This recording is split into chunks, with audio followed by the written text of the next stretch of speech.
Okay, look at the paragraph.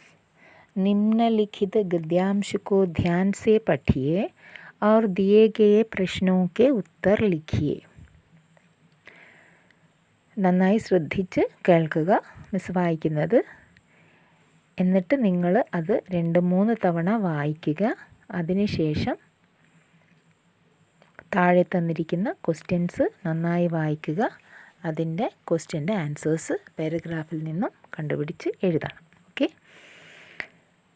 मनुष्य का जीवन संसार के छोटे बड़े प्राणियों और पदार्थों में श्रेष्ठ माना गया है.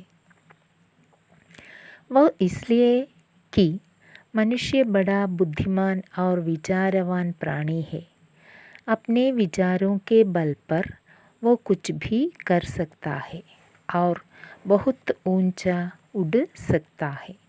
परंतु वे विचार सच्चे, मनुष्य के व्यावहारिक जीवन से संबंध रखने वाले, सादे और पवित्र होने चाहिए.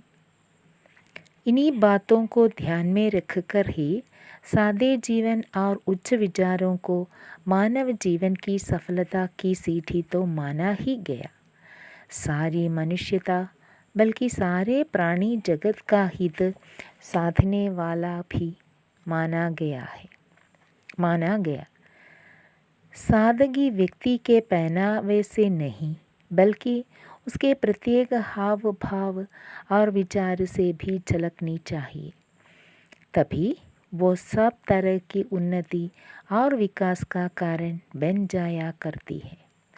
विश्व इतिहास गवाह है कि संसार में आरंभ से ही सादगी पसंद लोगों की दूसरों को उच्च विचार देकर उन्नति और विकास की राह प्रशस्त करते आ रहे हैं. महात्मा बुद्ध, संत कबीर, गुरु नानक, महात्मा गांधी, डॉक्टर राधाकृष्णन, विनोबा भावे आदि महापुरुष इसका प्रत्यक्ष प्रमाण है. So this is the paragraph. मनुष्य का जीवन संसार के छोटे बड़े प्राणियों और पदार्थों में श्रेഷ്ഠ माना गया है. മനുഷ്യ ജീവിതം എന്ന് പറയുന്നത് ഈ ലോകത്തിലെ ഏതൊരു ചെറിയ വലിയ ജീവികളെക്കാളും പദാർത്ഥങ്ങളെക്കാളും ശ്രേഷ്ഠമായതാണ് എന്നാണ് പറയപ്പെടുന്നത്. അല്ലേ? എല്ലാറ്റിലും ശ്രേഷ്ഠമാണ് മനുഷ്യജന്മം എന്നാണ് പറയപ്പെടുന്നത്. വോ ഇസ്ലിയേക്ക്, അതെന്തുകൊണ്ടാണ്?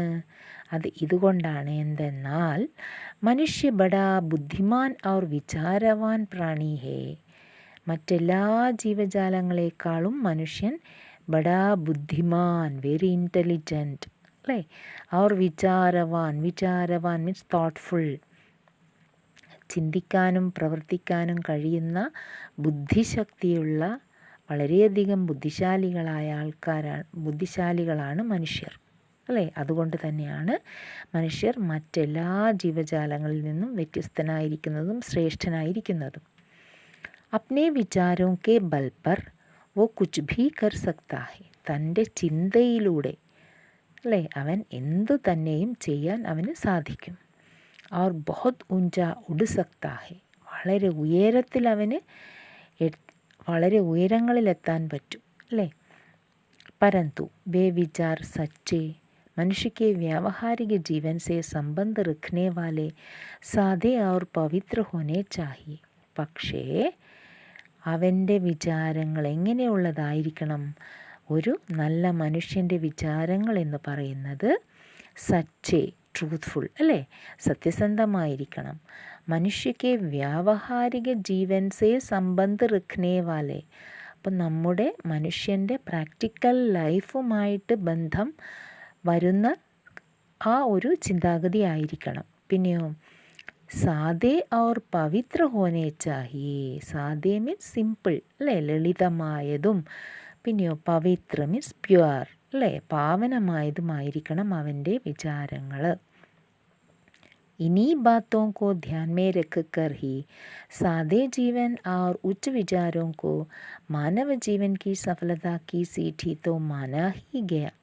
അതുകൊണ്ട് തന്നെയാണ് മഹാന്മാരായ ആൾക്കാരൊക്കെ പറയുന്നത് സാദാ ജീവൻ ഔർ ഉച്ച വിചാർ, അല്ലേ? ലളിതമായ ജീവിതവും ഉച്ച വിചാർ എന്ന് പറഞ്ഞാൽ ഉന്നതമായ ചിന്തയും. ജീവിതം വളരെ ലളിതവും ചിന്ത വളരെ ഉന്നതവും.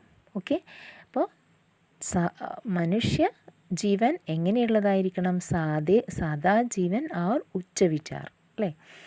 सादा जीवन और उच्च विचारों को मानव जीवन की सफलता की सीढ़ी तो माना ही गया.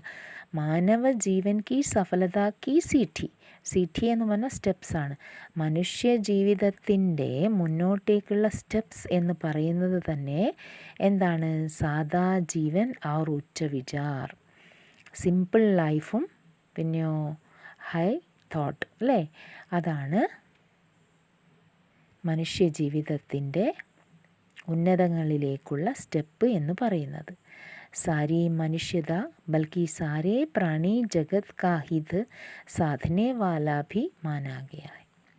സാരി മനുഷ്യത, എല്ലാ മനുഷ്യത്വവും, ബൽക്കി സാരേ പ്രാണി ജഗത് കാ, ഈ പ്രാണി ജഗത് എന്ന് പറഞ്ഞാൽ ജീവജാലങ്ങൾ നിറഞ്ഞ ഈ ലോകത്തിൻ്റെ ഹിത് സാധനെ വാല, ഹിത് മീൻസ് ഇൻട്രസ്റ്റ് ആണ്, അല്ലേ?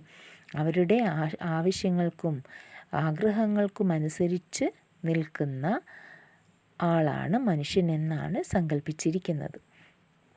सादगी व्यक्ति के पहनावे से नहीं बल्कि उसके प्रत्येक हाव भाव और विचार से भी झलकनी चाहिए. ഈ സാദഗി എന്ന് പറയുമ്പോൾ, സിംപ്ലിസിറ്റി എന്ന് പറയുന്നത് അവൻ്റെ പഹനാവ എന്ന് പറഞ്ഞാൽ ഡ്രസ്സിങ്ങിലല്ല, അല്ലേ? വേഷഭൂഷാദികളിലല്ല സാദഗി അല്ലെങ്കിൽ സിംപ്ലിസിറ്റി എന്ന് പറയുന്നത്. ബൽക്കി നേരെ മറിച്ച് ഉസ്കെ പ്രത്യേക ഹാവ് ഭാവ് എന്ന് പറഞ്ഞാൽ അയാളുടെ പെരുമാറ്റം, പ്രത്യേകമായ പെരുമാറ്റം, മറ്റുള്ളവരോടുള്ള ഇടപെടൽ, അല്ലേ? ആർ വിചാർ സേ ഭി ഝലക്നി ചാഹിയെ, അവൻ്റെ ചിന്തകളിലൂടെയും അത് നമുക്ക് കാണാൻ സാധിക്കണം. ഝലക്ന എന്ന് പറഞ്ഞാൽ എന്താണ്? മറ്റുള്ളവർക്ക് പ്രകടമാവണം. ഓക്കെ, तभी वो सब तरह की उन्नति और विकास का कारण बन जाया करती है. അങ്ങനെ ഉണ്ടാകുമ്പോൾ മാത്രമേ അവൻ്റെ പെരുമാറ്റത്തിലൂടെ, ഇങ്ങനെ ഉള്ള നല്ല പെരുമാറ്റത്തിലൂടെ മാത്രമേ ഉന്നതിയും ഓർ വികാസ്, അല്ലേ, പ്രോഗ്രസ്സും ഉണ്ടാവാൻ സാധിക്കുകയുള്ളൂ, കാണപ്പെടാൻ കഴിയുകയുള്ളൂ. വിശ്വ ഇതിഹാസ് ഗവാഹ് ഹേക്കി, ഗവാഹ് മീൻസ് സാക്ഷിയാണ്. അപ്പോൾ വിശ്വ ഇതിഹാസ്, ലോക ഇതിഹാസം തന്നെ സാക്ഷിയാണ്. എന്തിന്?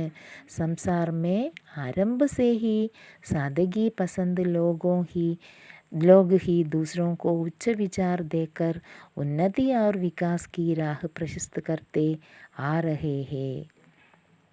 വിശ്വ ഇതിഹാസ് ഗവാഹ്, ലോകത്തിൻ്റെ ചരിത്രം തന്നെ എന്തിൻ്റെ സാക്ഷിയാണ്? സംസാർമേ ആരംഭ സേഹി, ഈ ലോകത്തിൻ്റെ ആരംഭത്തിൽ തന്നെ സാദഗി പസന്ത് ലോഗ് ഹി, ഈ ലളിത ജീവിതം ആഗ്രഹിക്കുന്ന ജനങ്ങൾ തന്നെയാണ് ദൂസരോക്കോ ഉച്ച വിചാർ ദേക്കർ, മറ്റുള്ളവർക്ക് ഉച്ച വിചാർ എന്ന് പറഞ്ഞാൽ ഉന്നതമായ ചിന്തകൾ നൽകിയിട്ട് ഉന്നതി और विकास की राह प्रशस्त करते आ रहे हैं, ഉന്നതിയുടെയും പിന്നെയോ വികാസത്തിൻ്റെയും വഴി പ്രശസ്തമാക്കിയത് ഇങ്ങനെയുള്ള ആൾക്കാരാണ്. അവർക്കുദാഹരണമാണ് മഹാത്മാ ബുദ്ധ്. മക്കൾക്ക് പറഞ്ഞു തരേണ്ട ആവശ്യമില്ല, എല്ലാവർക്കും അറിയുന്നതാണ്, അല്ലേ? ബുദ്ധൻ, മഹാത്മാ ബുദ്ധ്, ബുദ്ധമത സ്ഥാപകനായ മഹാത്മാ ബുദ്ധ്. സന്ത് കബീർദാസ്, അല്ലേ? സെയിൻറ്റ് കബീർ, ഗുരു നാനാക്ക്, പിന്നെ മഹാത്മാഗാന്ധി, ഡോക്ടർ രാധാകൃഷ്ണൻ, വിനോബ ഭാവെ आदि महापुरुष इसका प्रत्यक्ष प्रमाण है. അപ്പോൾ സാദാ ജീവൻ और ഉच्च विचार रखने वाले मनुष्य है, അല്ലേ? ലളിത ജീവിതവും ഹയർ തിങ്കിങ്ങും അല്ലെങ്കിൽ ഉच्च വിചാർ, അല്ലേ, രഖ്നെ വാലെ മനുഷ്യോं के उदाहरण है महात्मा बुद्ध, संत कबीर, गुरु नानक, महात्मा गांधी, डॉक्टर राधाकृष्णन, विनोबा ഭാവെ ആദി. ഇവർ മാത്രമല്ല, ഇത് വളരെ ചെറിയ എക്സാമ്പിൾസ് മാത്രമേ തന്നിട്ടുള്ളൂ. ഇതിൽ ഇഷ്ടംപോലെ ഒരുപാട് ആൾക്കാരുണ്ട്. അപ്പോൾ ഈ മഹാപുരുഷന്മാരെല്ലാം ഇതിന് പ്രത്യക്ഷത്തിൽ നമ്മുടെ മുന്നിൽ തന്നെ കാണുന്ന ഉദാഹരണത്തിന് തെളിവുകളാണ്. പ്രത്യക്ഷ പ്രമാൺ എന്ന് പറഞ്ഞാൽ നമുക്ക് മുന്നിൽ കാട്ടിത്തരുന്ന ഒരു തെളിവാണ് ഇവരുടെയൊക്കെ ജീവിതം. അവരൊക്കെ സാധാ ജീവൻ और ഉच्च വിചാർ, ലളിതമായ ജീവിതവും ഉന്നതമായ ചിന്താഗതിയും കൊണ്ട് നടന്ന ആൾക്കാരായിരുന്നു, വെച്ചു പുലർത്തിയിരുന്ന ആൾക്കാരായിരുന്നു എന്നാണ് ഈ പാരഗ്രാഫിലൂടെ പറയുന്നത്. ഓക്കെ, ഇനി നമുക്ക് ഇതിൻ്റെ ക്വസ്റ്റ്യൻസ് ഒന്ന് നോക്കാം, ക്വസ്റ്റ്യൻ ആൻസേഴ്സ് ഒന്ന് ഡിസ്കസ് ചെയ്യാം.